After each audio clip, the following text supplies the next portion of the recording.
এর জন্য 17 বছর আন্দোলন করেছি, আপনাদের চিরস্থায়ী ক্ষমতায় থাকার জন্য নয়, বললেন বীর মুক্তিযোদ্ধা আব্দুস সালাম। কুড়িগ্রাম প্রতিনিধির পাঠানো তথ্যচিত্রে থাকছে বিস্তারিত।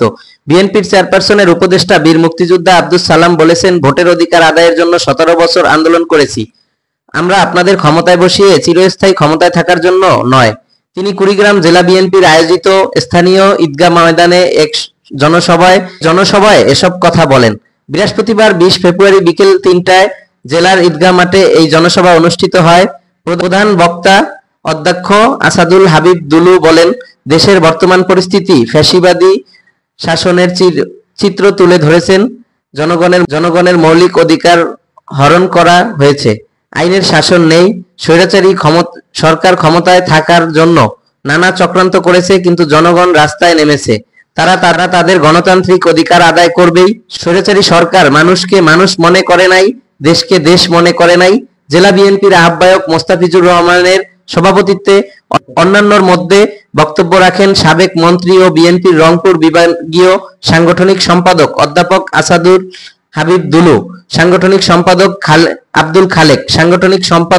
আব্দুল খালেক, সাবেক এমপি ও বিএনপির কেন্দ্রীয় কমিটির সদস্য সাইফুর রহমান রানা, জেলা বিএনপির যুগ্ম আহ্বায়ক অধ্যাপক শফিকুল ইসলাম ভেবু ও অধ্যাপক হাসিবুর রহমান হাসিব সহ অনেক নেতাকর্মী উপস্থিত ছিলেন।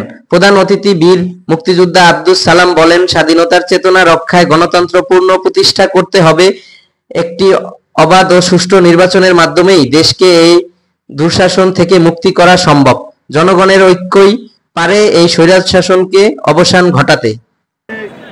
জুলাই আগস্ট বিপ্লবের মধ্য দিয়ে সেই স্বৈর শাসকের পতন হয়েছে, যে স্বৈর শাসকের পতন করতে গিয়ে বাংলাদেশের হাজারো মানুষকে আত্মহত্যা দিতে হয়েছে। কথা মনে হয় আওয়ামী লীগের ভাইরা জানি আছেন কিনা আমি দূরে দাঁড়িয়ে, আপনাদের এই কথাগুলোর বলার আমার ইচ্ছা ছিল না।